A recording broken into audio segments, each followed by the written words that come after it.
Food. It impacts all of us. But do we ever stop to think about current dietary guidelines and how we got to where we are today? Health Canada is working on releasing a new edition of the Food Guide. In light of this news, I decided to take a time-traveling adventure and obtained archival editions of the Food Guide and put the results in this presentation. Buckle up, because it looks like we're in for a wild ride. But before we begin, we must understand, why is there a food guide in the first place? Many will cite that the first food guide, then known as Canada's official food rules, originated in 1942 as a result of war rationing efforts, and technically they would be correct, as this is when the information was first given to the general public. However, the food guide can trace its roots back to 1938. That is the year in which the Government of Canada started the Canadian Council on Nutrition, which according to the CBC consisted of various scientists, medical experts, and welfare workers. What they came up with was the Dietary Standards of Canada, which according to them showed essential nutrients considered adequate to meet the needs of practically all health. This is a copy of the 1942 Canada Food Guide. At that time, it was called Canada's Official Food Rules. It tells us about what were then considered health protective foods. It was said that Canada at war cannot afford to ignore the power that is obtainable by eating the right foods. Something interesting to note is that to accommodate for limited supplies of certain foods such as milk, portion sizes were decreased and only 70% of the original 1938 standards were met. The following are the 6 food groups listed: milk, fruit, vegetables, cereals and breads, meat, fish, etc., and eggs. Probably to the dismay of children across the country, fish oil supplements were recommended to allow for more vitamin D. As well, a series of 10 leaflets entitled Check Your War Efforts were distributed in pay packets across the country. They covered topics such as breakfast, lunch, and the role of milk in healthy eating. There was also a radio campaign and various articles in magazines. A teacher's guide consisting of 6 lesson plans was also developed. Those were just some of the resources available at the time. In 1944, the Canadian Council on Nutrition approved a revised set of rules. The word official was axed from the title, and Canada's food rules were changed to no longer reflect the 70% threshold. Instead, they consisted of what was considered a fully adequate figure. The belief at the time was that Canadians needed more of a vitamin called riboflavin. This is now more commonly referred to as vitamin B2. In order to meet this criteria, the dairy requirements were upped. This was much to the displeasure of the Department of Agriculture, as milk was still scarce. The previous publication advised its readers to have meat substitutes, but the 1944 edition of the rules changed the word substitutes to alternatives because they were fearful that the original phrasing was too easily misunderstood. Liver was suggested as with the first edition because it had distinct nutritional characteristics. But as kidney and heart were harder to come by, these parts of the animal were no longer mentioned. There are now only 5 food groups. Eggs are no longer separated but are instead grouped with cheese in the meat section. This was decided due to these foods' protein content. The bread recommendations also told Canadians to consume butter. Lastly, we get our first mention of salt. They suggested that salt that had iodine added, known as iodized salt, should be used. The teacher's guide now had 36 pages. A fact sheet was made to discuss budgeting and address excess food intake. In 1946, the government published a newsletter to discuss famine elsewhere in the world. It read in part, "Food is urgently needed in Europe and the Far East. Do your bit for the hungry, humanity by conserving food. Buy less, use less, waste nothing." Also that year, a poster was available, and various nutritional films were added to public library collections. It's 1949, and we get a splash of color as we move towards the 50s. Now the food rules include the advice of provincial nutritionists as well as federal. Some wording was changed in an attempt to clarify the rules. We still have 5 food groups, as was the case in 1944. The main concern was that the plentiful supplies of food, which although not blatantly mentioned by Health Canada, I infer was because the war ended, wasn't necessarily better. The milk group has an at least clause in order to accommodate the fact that some people have differing needs. The kind of bread used no longer has vitamin B added, and you may now enjoy fortified margarine with those grains. The advice regarding fish oil changes to read that the recommended vitamin D amount was at least 400 international units daily for all growing persons and expectant and nursing mothers. Welcome to the 60s. It's 1961 and Canada now has a food guide instead of food rules. This very colorful publication is illustrated with anthropomorphic drawings of food. The guide still has 5 food groups as fruit and veg are separated into their own categories.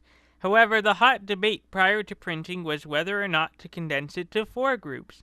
Some changes that did occur is that now the guide provides examples of citrus fruits. The statement at least was removed from the breads and cereals group.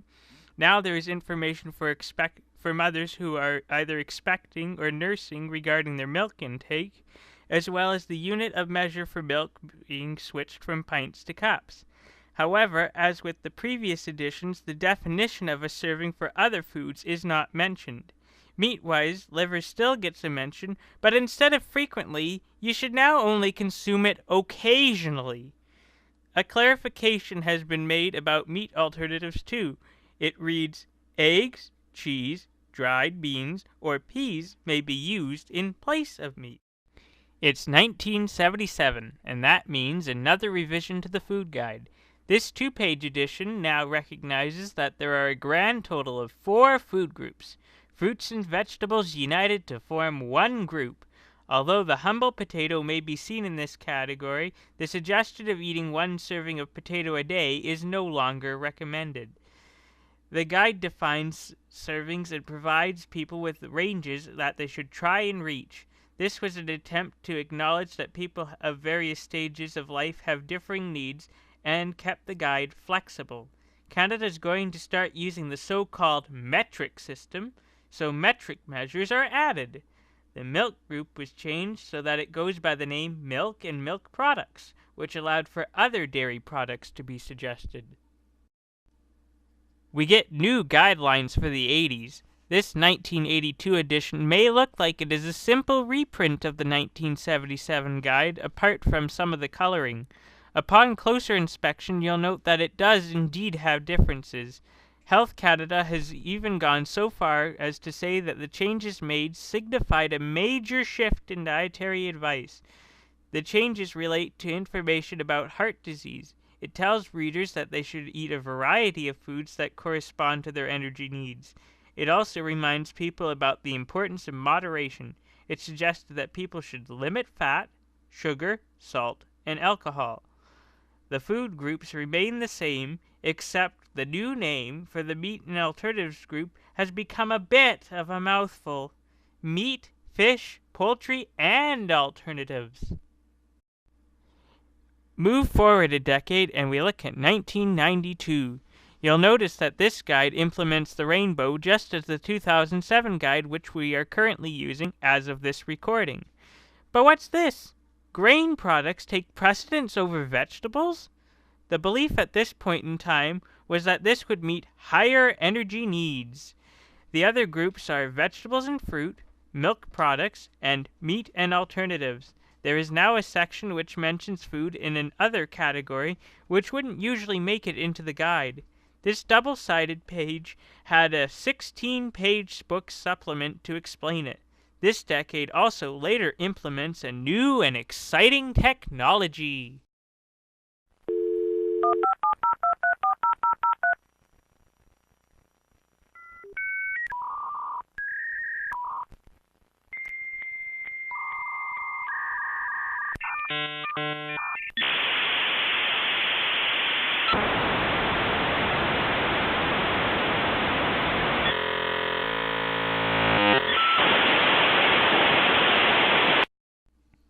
In an era before smartphones and high-speed internet, people would connect to the internet using their phone line. Now, if you had access to a computer and a modem, you could visit Canada's Food Guide to Healthy Eating using the Information Superhighway. The information provided here is the same as the paper guide, but now in an interactive format. For several consecutive years, it was the most popular page on the Health Canada website. This screenshot was made possible thanks to a project called the Wayback Machine, which preserves old websites. As such, although no longer hosted by Health Canada, you too can browse this technological marvel.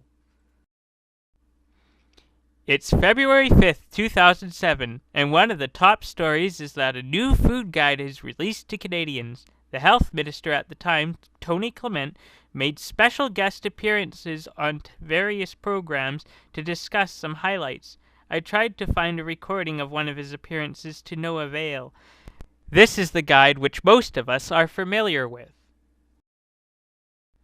What was special about this edition is that while the previous edition in 1992 discussed differing food needs, the 2007 issue gives approximations based on a person's age and sex.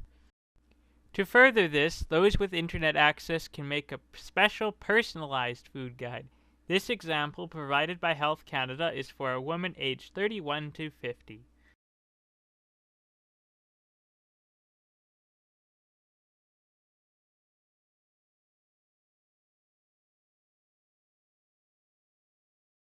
The foods listed on this page in the food guide are in the same order as they appear on the rainbow shown on the front cover.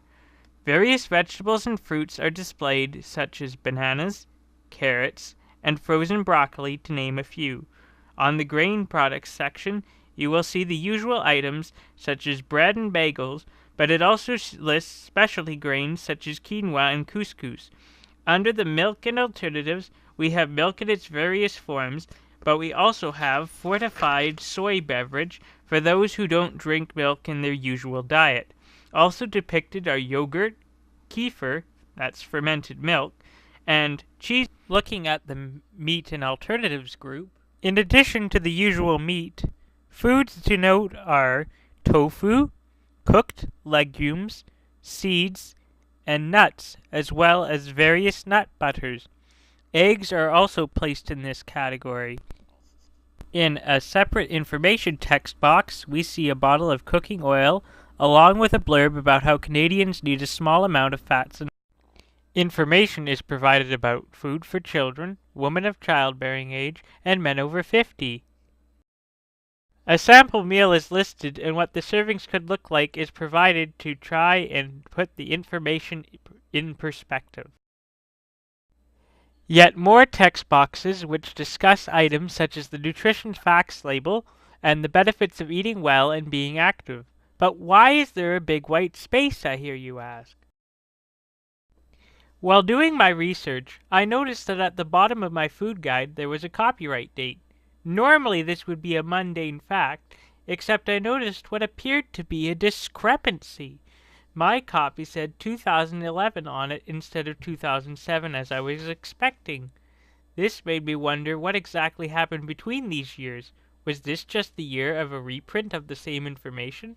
I decided to once again utilize the Internet Archive, where I found a preserved PDF edition of the 2007 guide. Going through page by page, everything looked the same on the surface except one thing. The text information for Be Active changed. The original 2007 edition says that adults needed 30 to 60 minutes a day of activity and children needed 90 minutes a day. In the 2011 edition, the figures changed to 2.5 hours a week for adults and an hour and a half for children and youth. I find it interesting that such a revision occurred no matter how minor it was in nature. Perhaps there were a few other inconsistencies which I didn't notice. So we've looked at the past, but what might we expect as part of the new revision? The new food guide is a part of a Health Canada initiative. The Government of Canada uploaded to their Healthy Canadians YouTube channel an informational video explaining some of what they are desiring to do. Let's listen in to a portion of this presentation. 60% of the food we buy is processed and packaged. Many of these are high in sugars, sodium, and saturated fat.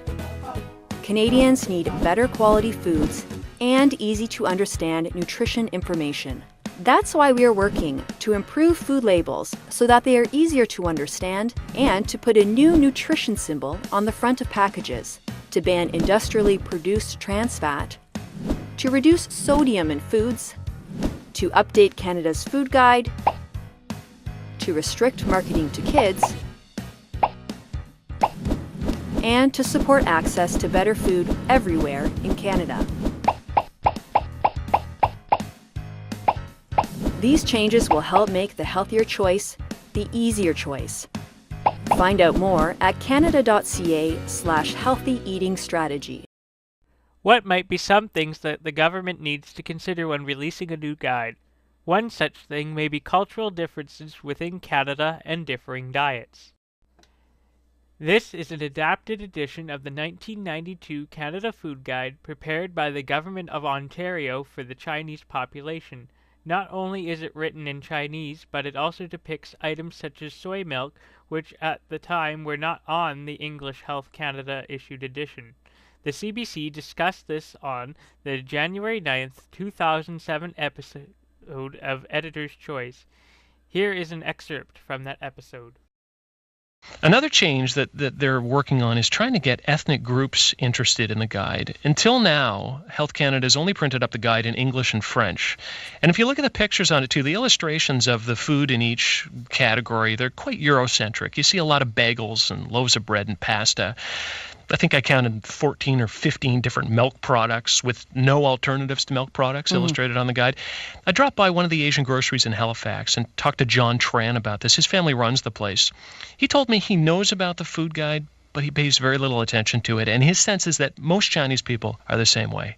Well, from what I know, a lot of the Chinese people don't drink much of the milk, so they probably lack, when their meals probably lack some of this milk products.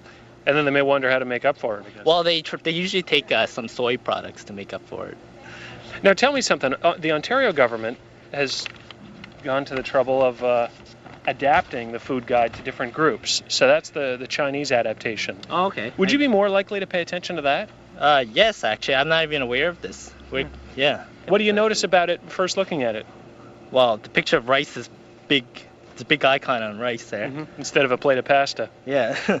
And they have kanji here. I mean, you guys have cereal. Well, there's What's kanji? Well. Kanji's it's rice with lots of water in there. It's almost like porridge, the Chinese porridge. Yeah. Well, there's soy drink there. I don't Instead of milk and powdered milk. Yeah, I don't see that at all in the regular food guide there. Well, I see squid. There's a lot of This looks a lot more familiar to me with the typical meal that I eat every day. I'm seeing Chinese words. You seem quite enthusiastic about this thing, eh? No, actually I am. I'm very excited about this for some reason. Yeah. He's excited and he doesn't know why. That's John Tran at TFA. It's an Asian grocery in Halifax. That's a Chinese adaptation done by the Ontario government that I showed. Those predictions came to fruition. This is the official Health Canada guide in Chinese. But did you know? The guide is published in a total of 12 languages, including our official languages of English and French. In addition to these languages, there's a separate publication, Eating Well with Canada's Food Guide, First Nations, Métis, and Inuit, which is published in Inuktitut, Ojibwe, Plains Cree, and Woods Cree, as well as English. It is interesting to note that on the web page, which offers PDF copies, there is no mention whatsoever of this publication being available in French. I wonder why this may be. In addition to store-bought foods, this guide also provides recommendations for traditional foods. Canada is a diverse country. The government of Nunavut actually publishes their own food guide, which emphasizes the importance of their traditional foods. This guide features foods that you probably won't find at the Keniston Co-op. Who's up for some narwhal? In all seriousness, this guide tells the people of Nunavut that they should not solely rely on store-bought foods, and when they do purchase food, to make a healthier choice. This is Nunavut's solution to the food groups diagram. A traditional knife, called an ulu, is divided into 4 groups under the store-bought section, but if we look under the country foods section, we learn all country foods are healthy. The Educator's Guide explains that while the fats in store-bought foods aren't necessarily all that good for us, the fats in fish and sea animals don't raise cholesterol levels and are healthy. Another consideration that must be made is the possibility of the guide containing a bias. Various food boards and manufacturers aren't very impressed with the fact the new guide may push readers towards a more vegan diet. The Federal Health Minister has assured the Canadian Meat Council that the new food guide will not tell Canadians to eat less meat. The Dairy Farmers of Canada has warned Health Canada not to overemphasize plant-based foods. They are concerned that if this were to occur, then parents may buy their children almond and rice-based beverages instead of milk. This is apparently dangerous as these drinks aren't adequate for a young child's nutritional needs. The only plant-based beverage which can replace milk is soy-based alternatives. There appears to be some tension surrounding the content of the new revisions. Health Canada has provided Canadians with an email address which they may use to request a PDF copy of the current drafts they are working on. That address is nutrition@hc-sc.ca. It is important to note, however, that these drafts are just drafts. We shall have to wait until the new guide goes to the presses in 2019. It was supposed to come out this month, November 2018, but it was delayed to see what has been done. I feel it's important to start this section of the presentation with a disclaimer. I am not a nutritionist and am in no way affiliated with Health Canada or any other organization which deals with this type of subject matter. This information is solely based on previous research that I did in the lead up to what would, unbeknownst to me at the time, become this presentation. Perhaps this little ditty will explain it best. All his thoughts are his own, and he's not speaking on behalf of any company, and this video does not constitute legal advice. Yeah!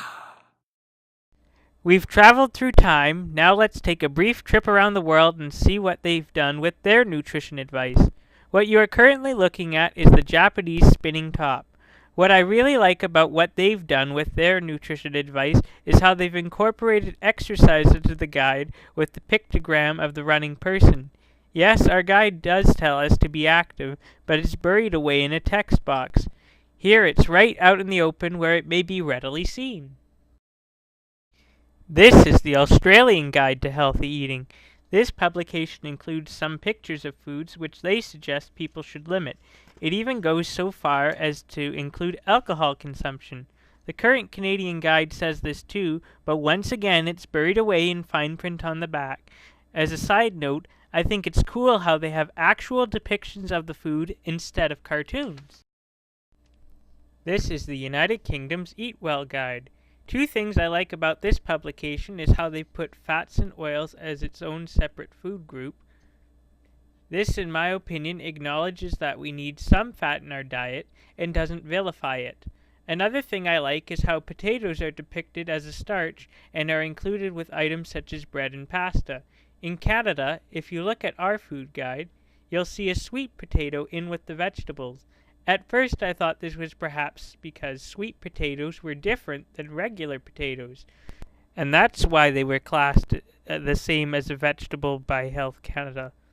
However, based on an article published by sfgate.com, a division of the San Francisco Chronicle, potatoes and sweet potatoes both contain large amounts of starch per serving, 10 grams per cup of white potato, or 16.8 grams per an equivalent serving of sweet potato. The last idea I like is a combination of 2 very different places. First, I'll start with Namibia. This African country doesn't specifically provide people with a number of servings, but instead gives guidelines. The guidelines are illustrated in what reminds me of a children's picture book. Nunavut publishes a coloring book with food-related pictures to supplement their food guide. The pictures I have chosen to show here are of a family eating a meal together, presumably breakfast, and some meat being put through a preservation process on a rack. Other images include the animals which country food comes from, such as a polar bear. I'm wondering if Health Canada could either produce a picture book or a coloring book which would provide simplified information.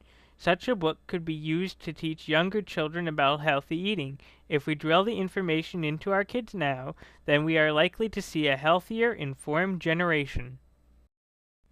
How will the new food guide impact the average Canadian? I'd like to introduce you to someone who would be best able to answer that question. This is Mary Bush. She worked with Health Canada as a nutritionist for the last 3 food guides. The CBC interviewed her in 2012 for the 70th anniversary of the Canada Food Guide officially being released to the public. However, I believe what she has to say in this soundbite is pretty timeless and still applies to the new guide. Lots of people expect that just putting out a food guide is going to change people's eating habits, that there's going to be a massive sea change in what people are eating. It was never intended to be that. It's there to provide to those who are wanting to consume a pattern of eating that makes sense, the information that's needed. I personally agree with what she has to say. Based on what I've heard and read, the food guide can be used as a stepping stone to healthier eating. The guide is only good, though, if people use it. It's important to note that the food guide is just that, a guide. We won't always have our plates filled with all 4 food groups, and we'll all probably have an unhealthy snack at least every now and then. The food guide isn't a magical solution for all of Canada's health problems.